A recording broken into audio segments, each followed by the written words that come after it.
What's going on with it, YouTube? It's your boy Gaming with Cub back with another video. So in today's video, I'm going to list 3 things, important things to me. Well, I'm not gonna say important, at least list 3 things that are good to know before purchasing land. So I might make this like a 2-part series. And also let me know down in the comments below if you guys like videos like these, like informative videos about things that I've went through or got a little bit of knowledge in, or whatnot. So yeah, I will periodically post videos like these, like informative videos and things that I went through in order to acquire certain things. But yeah, back to the land and purchasing land. Step 1 for me, what I did was I pretty much narrowed down where I wanted to purchase land, whether it be whatever the reason is, just find a location which you want to purchase the land. That's step number 1. I wanted to purchase land in my hometown, so that's where I started my search at, which was my hometown. Step 2, I would say, would be to contact your planning and zoning division in the county or city in which you're trying to purchase the land, and speak with someone about a property that you've come across or whatnot. And the guy that I spoke with and have been dealing with, he was very nice and informative. He actually gave me information about the property in which I was inquiring about, and he also showed me how to access that site myself. So once I was able to access the site myself, I could pretty much wrote a list down of all of the properties that I clicked on and got all their mailing addresses. And then I was ready for step 3. Step 3 is I pretty much mailed a letter that I had typed up myself to send off to those people. I had a list of 50. My list was 50 different potential places that I was interested in buying land. So yeah, I pretty much sent off 50 letters, and I'll say about 10 out of those 50 responded back. And all of the properties that I sent letters to or was interested in buying, they were all like wooded lots. They had never had anything built on them or anything. That was my preference. Now, you may want to find, or you may not care about if something has been on it or something is still on it or not. But I wanted to have like a blank canvas. So that's that's another way I actually narrowed down my search as well, is I wanted all wooded lots. After I typed up my letter to send off, I pretty much was honest in what I was wanting to do.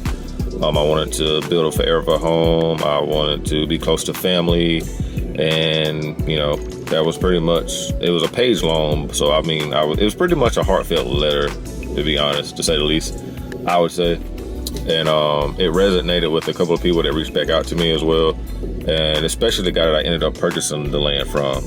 So once you mail your letters off, then you just wait for the people to respond back, and then once they respond back, you check them off your list. I had a list of 50, so I checked the ones off that responded back. And I'll say step 4 would be to once you do hear back from someone that's that's willing to sell, then the person that reached out to me that I was really wanting to purchase the land from, he actually gave me the survey, the easement agreement, like 5 different documents. I'd say about 8 different documents that went along with the land, that you would potentially need. And yeah, he reached out to me with the information, and once he reached out to me with the information, I was able to also walk the land. Mind you, I started this process probably the end of the summer in 2021, so I really wasn't trying to walk it. But once it cooled off, but I didn't walk it, but I did, get around the perimeter of the whole thing. I even walked, it's like a railroad track side to it that you can go like around the back side of it. I did that. I walked the road track, me and one of my good friends. But once it cooled off, that's when I walked the land. Now I do recommend you walking the land also before you purchase it. But I mean, I'm not gonna say you don't have to, but I would recommend it. I'm not gonna say that you have to, I'm sorry. I am not gonna say that you have to walk the land before you purchase it, but I would recommend it, you walk in the land before you purchase it. And step 4, I would say, is to, once you've contacted the person, make sure that, that they're willing to sell. I would also step 4, go back to the planning division department, planning and zoning, and make sure that the city or the county would allow you to build on this land. And that'll take like a day. They give you like a paper to fill out, then you have like a map to draw. It's like 2 papers. The second paper is like a map that they want you to draw on the property or whatnot, how many square footage you think the house will be, and if you want a guest house or pool, draw it on there too, and then turn it back in, and it's completely free. Once you turn it back in, it'll take about a day, and then they'll give you a call back and they'll let you know if it's approved or not. And in my case, it got approved. So at that point, after that, you can get a perk test, which is like $469 before tax, so about $500 to get a perk test. And then after that, I would say step 5 would be, if you're still want to purchase this land, contact the seller and tell them you're ready to move forward. And I'm gonna go ahead and after you move forward, then you would write up a purchase agreement. After you write up the purchase agreement, you would give it to the seller, and pretty much agreeing to like what terms you guys decide on, like how much you offer him, what you're an offer to purchase the land. Luckily, the guy that I dealt with that sold me the land that I purchased, he has been through this process a few other times.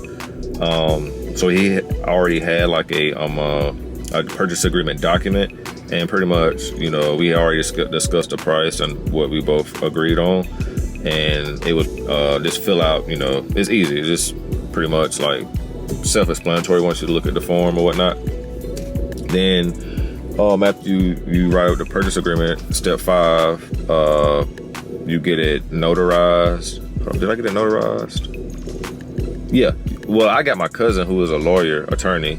I got him to look over it, make sure it was like an official document, and then everything that I wanted in it was in it as well. So I'm gonna end it with that step. And like I said, you guys, let me know down in the comments if you enjoy videos like these, and like informative videos about things that I might be knowledgeable about.